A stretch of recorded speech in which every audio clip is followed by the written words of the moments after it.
Good afternoon, everyone. On behalf of the UBC Career Center and also Alumni UBC, I'd like to extend a warm welcome to all of you in attendance today. We really do appreciate you being here for today's exciting office hour sponsored by Rogers Communications and hosted by our alumni, Isabel Peng. Before we begin, I would like to acknowledge that UBC Vancouver's Point Grey campus is situated on the traditional, ancestral, and unceded territories of the Coast Salish peoples. So this does include the Musqueam, the Squamish, and the Tsleil-Waututh nations. I know a lot of you are joining us maybe on campus, maybe you're at home today, but regardless, from many different places with many different histories. So I do encourage you to learn more about the traditional owners of these lands at www.native-land.ca.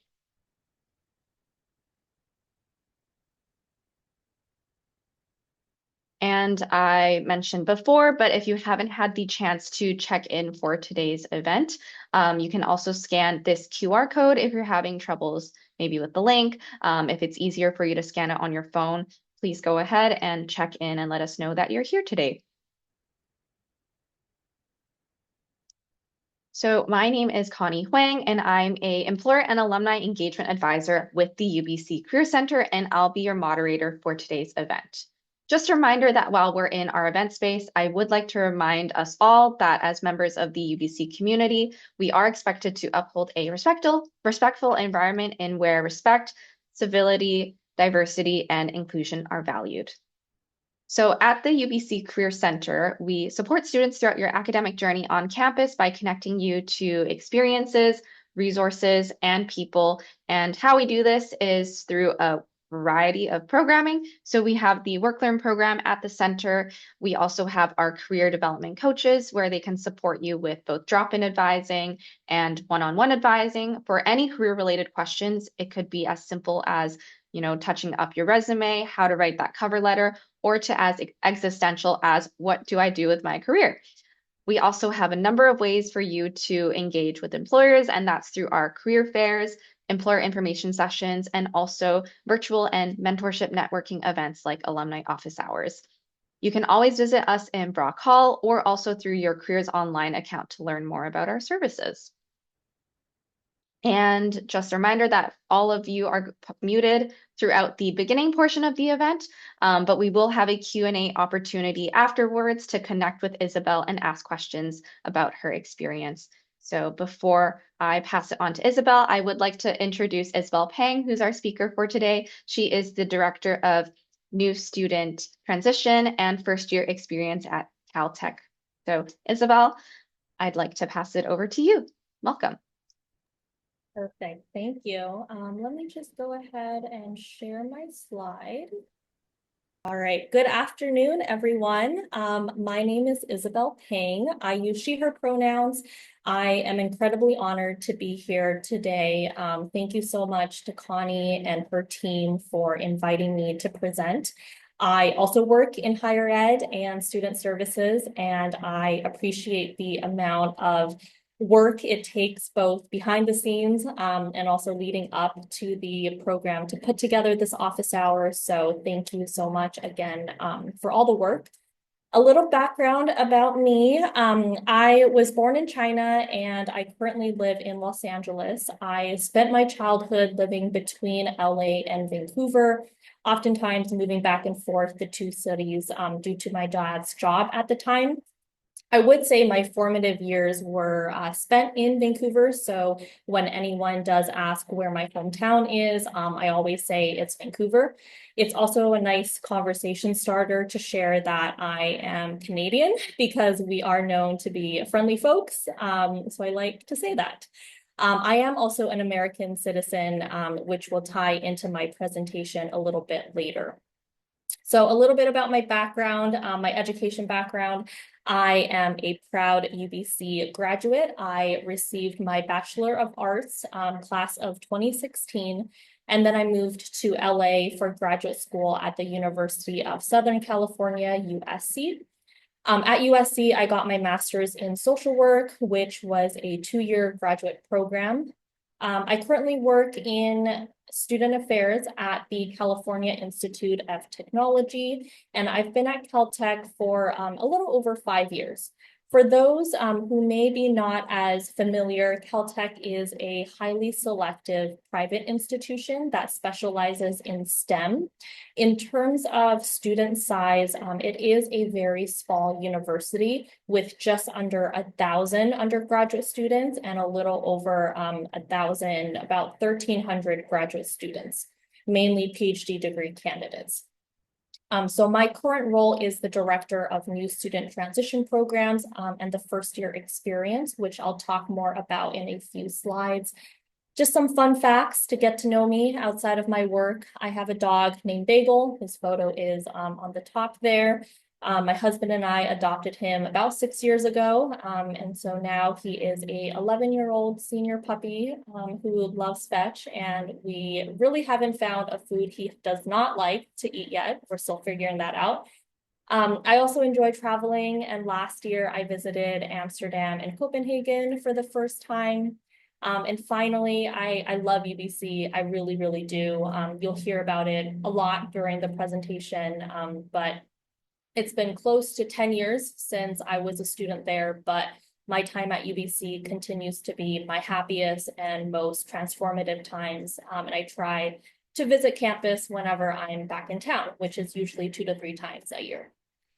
So today I will be discussing my personal and professional experience navigating higher education in Canada and the United States. Before I continue more into my presentation, if I may just spend the next minute or two, I'm really curious to learn a little bit about all of you in the Zoom room, so that I can also tailor my presentation to fit the needs of our audience. So if you're comfortable, if you could share your name, what year you're in, your faculty, and then finally your hometown in the chat, that would be really great. I'd love to learn more about you, and then we can carry on into the conversation.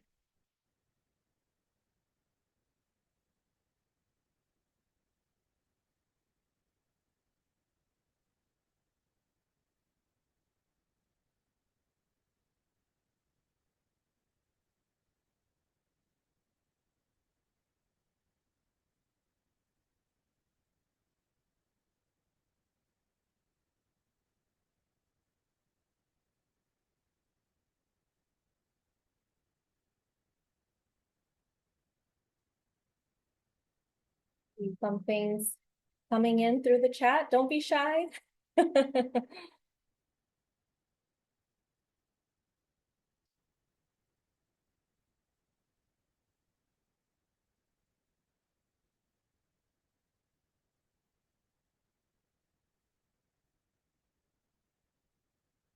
awesome. Santa Cruz. Yay. I actually drove through Santa Cruz this past summer.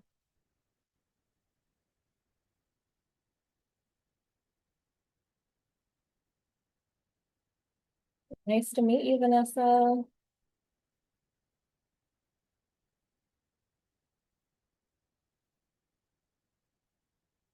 Hi, Constance. Nice to meet you.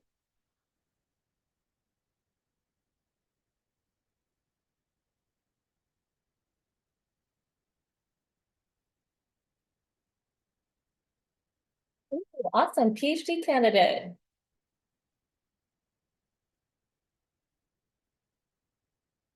Hi, Gary. Nice to meet you. Awesome. So we'll keep the chat coming. I'll definitely spend some time looking at it from time to time, but definitely want to share a little bit about my undergraduate experience. So my parents and I moved to the States halfway through my high school years. So I went to high school in the States in California for my junior and senior year, which really was a challenging time to switch high schools. And at the time, I was really missing my friends in Vancouver. So when it came time to apply for colleges, I applied for UBC. And when I was accepted, I decided to come home for my undergraduate studies. So at the time for me, UBC was both a familiar place because so many of my high school friends were also attending. But it also was a place of opportunity because it's such a large and diverse campus with a wealth of resources that's available to students. Throughout my time as an undergraduate student, I participated in various student leadership opportunities, and I lived in residence throughout my 4 years. I majored in sociology, and I spent a lot of time in the sociology department, which is all the way down the Rose Garden, which was really a trek. If you know, you know. And as I was preparing for this presentation, I had such a great time looking through my photo archives and included some photos to reflect my experiences. So the top photo is me and some of my first year roommate and floor mates when we were living in Totem Park. Coincidentally, both of them were on exchange from Australia. So during their semester studying abroad, we spent a lot of time together. I also have a photo of Imagine Day, which was such an exciting day for me as a first year student. And this was actually an event that I continued to be really engaged in as a student leader. Having my own dorm room for the very first time was also really cool. I learned a lot about living independently, from doing laundry for the first time by myself to having the option of eating chicken strips for dinner every night if I wanted to, but also trying to manage a somewhat healthy diet. Outside of the classroom, I was involved in multiple student leadership roles. Before I go through this list, I do want to say that being involved as a student leader ultimately shaped my undergraduate experience and helped me develop the skills that I use in my career as a student affairs practitioner at Caltech. That said, I didn't come to UBC with these expectations or goals. I remember in my first year, it was a really big transition for me coming from high school to university. And this was not just an academic transition, but a personal transition as well. And it can take a really long time to adjust and time to acclimate as an undergraduate student, especially for such a large campus like UBC. So I just want to say, if any of you in the Zoom room may also be having these feelings in your second, third year, even if you're a first year student, please know that you're not alone. I spent the majority of my first year just going to class, getting used to midterms, finals, papers, what that entails. And I really didn't pursue any extracurriculars. It wasn't until my second year that I decided to be more involved with the campus community. And through these opportunities, I was able to expand my network and meet really cool people on campus and get to meet the staff and whatnot. So my first leadership role on campus was serving as an orientation leader as a part of Imagine Day. It was really fun to introduce new students to Caltech, to UBC, and serve as one of their resources as they navigated their own transition to post-secondary education. In the next year, my role grew to lead and support other orientation leaders as a senior orientation leader. I was also involved in peer programs, and I volunteered at local elementary schools during reading break with fellow UBC peers. And then earlier, I mentioned my time living in residence. So in my third and fourth year, I served as a resident advisor, RA, for students living in Marine Drive and Ponderosa residence. And my time in residence life was really valuable in learning how to work in a team, being accountable, managing my time. The list goes on from there. And I still leverage a lot of the transferable skills that I learned as an RA in my current role in student affairs. In my last year, I was a part of the planning committee for the Student Leadership Conference. For many years, that was the largest student plan conference in all of Canada. And I was also involved with the UBC Learning Exchange, and it was an opportunity for me to get off campus and volunteer in the downtown East Side. Another notable activity that I participated in a couple of times when I was a student at UBC is actually one of UBC's most iconic experiences. So that would be Storm the Wall. I am not a climber by any means, but it is truly a humbling experience getting pulled up a 12-foot wall by your teammates. So that was really fun.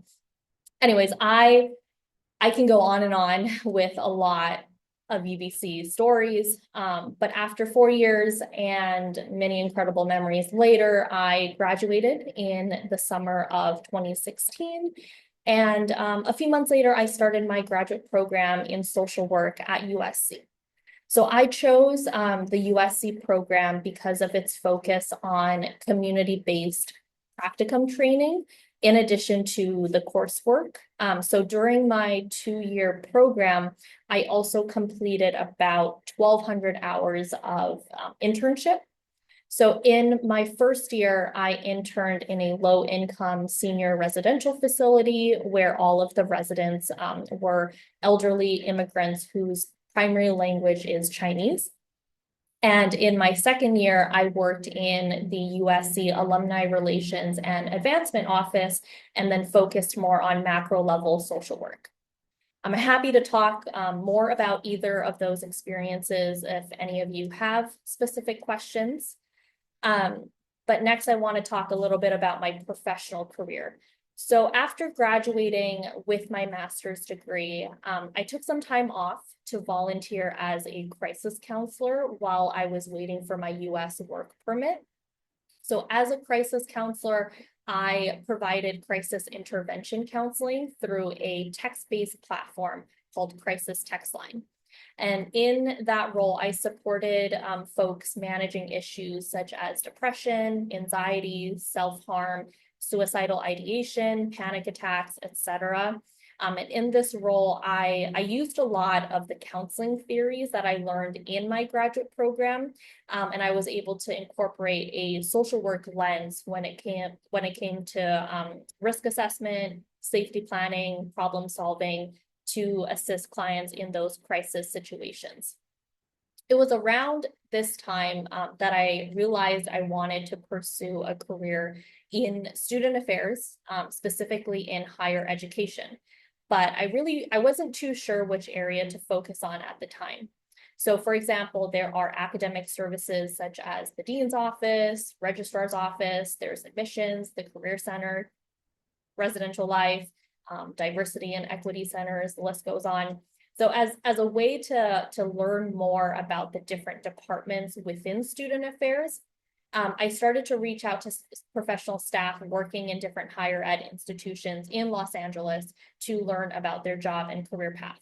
So at the time, I would go on a university's website, look at different departments within student affairs, see who's on staff within a department, and then I would reach out either via email or LinkedIn to request a meeting with that staff member. And my experience was that folks are usually very receptive to sharing their experiences, and the response rate was actually very high. So after one of the many informational interviews that I did, I talked to a staff member at Caltech who is actually still on my team to this day. And he referred me to an opening for a residential life coordinator role. And after several rounds of interviews, I started my professional career in student affairs working in residential life. So as a residential life coordinator, and for those who are familiar, maybe live in student housing at UBC, it's very similar to the residential life manager role in the UBC Res Life context. So I was a full-time live-in staff member, and in my specific role, I supported graduate students living on campus. So at Caltech, there are undergraduate housing, and then we also have various communities where we serve graduate students. So graduate students living on campus, sometimes with their dependents, with their families, etc. And a big part of my role was doing 24/7 emergency on-call work on a rotating basis. So what that meant was every 4 to 5 weeks, I would be on call for 1 week, And anytime there was a need to support students, whether it was a mental health or personal issue, big or small, I would meet with the student and assess the situation. Sometimes it would be a quick check-in, and other times it would mean working with our security team to transport the student to the local urgent care or emergency room or mental health facility. Caltech is a small private university, so there is a lot of one-on-one support provided to our students. As a residential life coordinator, I also led a team of graduate students who worked as RAs, and we put together interactive and educational programs for students as a way to build community within the residential environment. So we hosted events with fun, that had fun activities like hiking, ice skating, game nights, potlucks, things like that. PhD students at Caltech often have very rigorous research responsibilities. So they always appreciate having opportunities to unwind, get to know their peers, and then also have fun while also completing their PhD degree. Around 2 years into my role, I was promoted to senior residential life coordinator. And through that, I had a lot more administrative responsibilities in organizing team meetings, professional development sessions. And then I also represented the residential life team in Caltech-wide initiatives and meetings. In 2023, I stepped into my current role as the director of new student transition programs and first year experience. In this role, I support first year undergraduate and graduate students, as well as transfer students who are new to Caltech. Earlier, I talked about the significance of transitioning from high school to post-secondary and how important it is to provide structured support for new students so that they can successfully integrate to campus life and academics. So my team and we begin communicating with incoming students right when they commit to Caltech. So that would be around May 1st is when we officially start our outreach. And our communication with the first year students kind of goes through the end of their first year. And so we serve as a primary contact for new students. And by building rapport with each new class of students, we can then refer them to other resources on campus, depending on their individual need.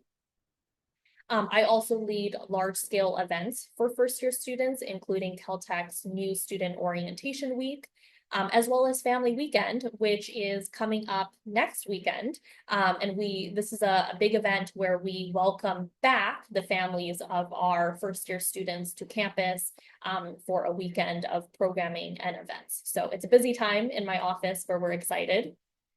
I also conduct survey assessments, and I regularly analyze data to make sure Caltech's new student transition programs are on par with transition orientation, transition, and retention practices across peer institutions.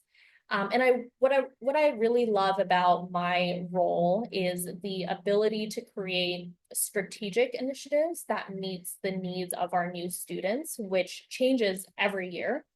And actually, new student transition programs is a newly invested area for Caltech, and I am the inaugural director. So there are a lot of growth opportunities that I'm very thankful for.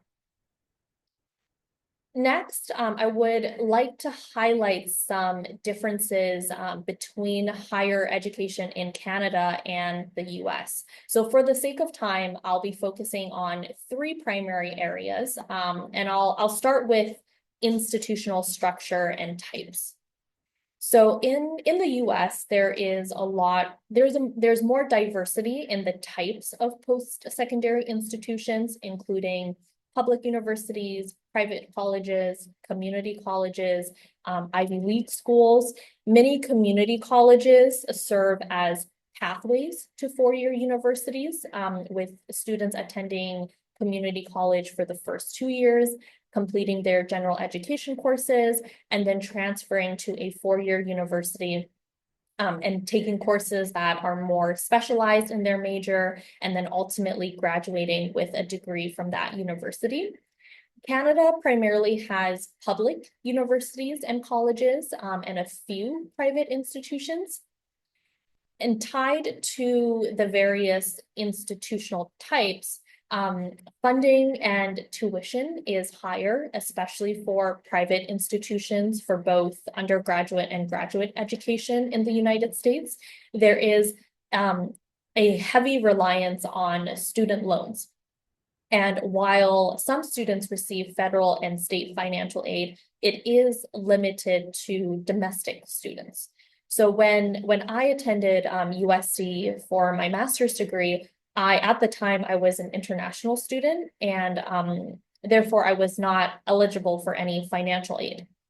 Luckily, I received a partial scholarship, so that helped with tuition a lot.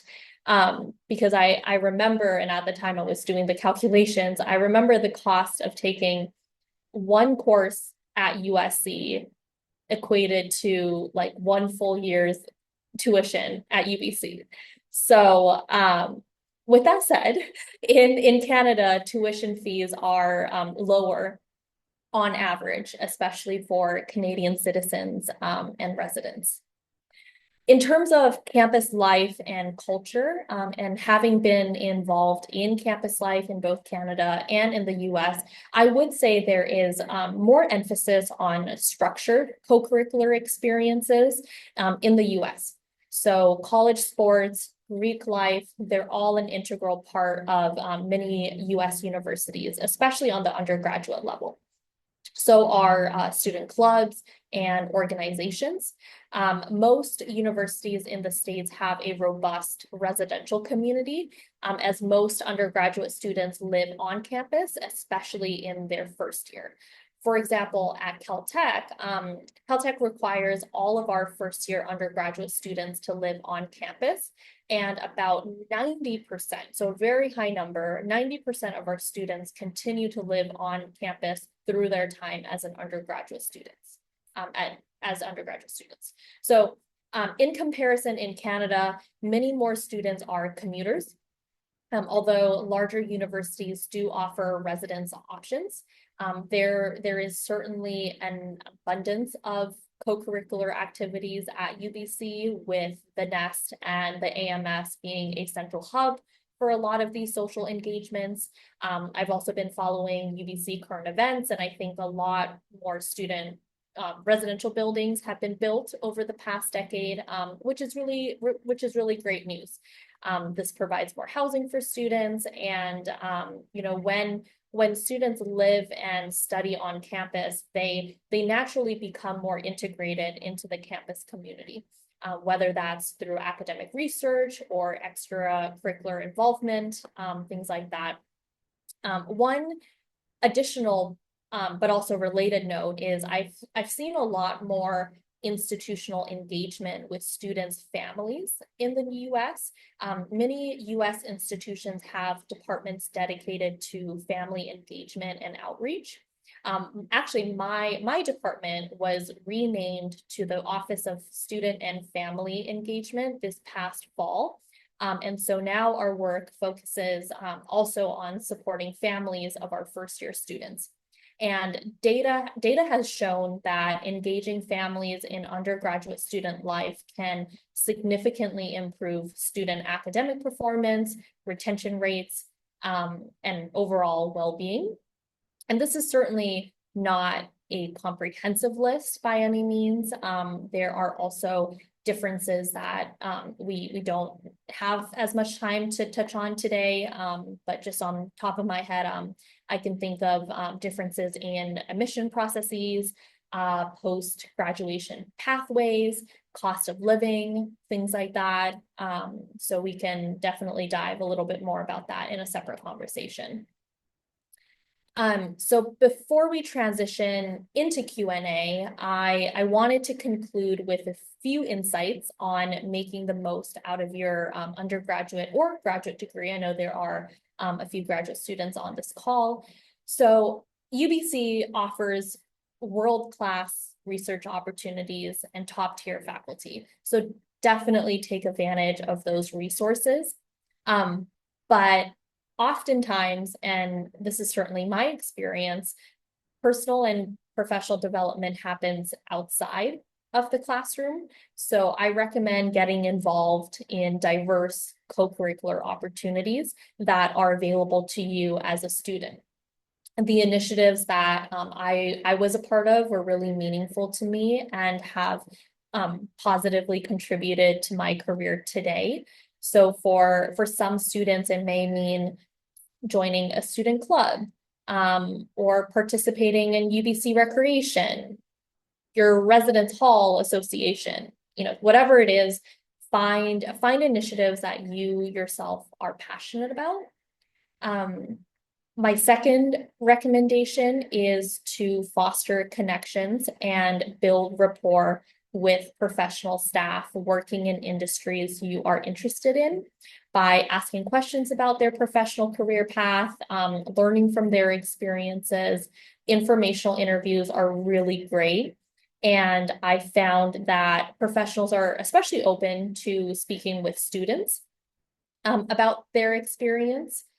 And finally, if there are students tuning in who are considering graduate programs in the US or abroad, take the time to connect with appropriate staff who oversees the admission process. Oftentimes that can be the school's admissions office. Sometimes it would be the dean's office. Here at Caltech, the dean's office oversees the admission process for PhD and graduate student candidates. And then also keep in mind, something to keep in mind for all of you is, sometimes the university's international student programs office, they typically cannot advise prospective students' inquiries until the student has accepted their admission. But once you have been admitted, once you've committed to a program, do take advantage of the school's international student programs, because it is a really great place to ask questions about student visas, work permits, post-graduation pathways as an international student, etc.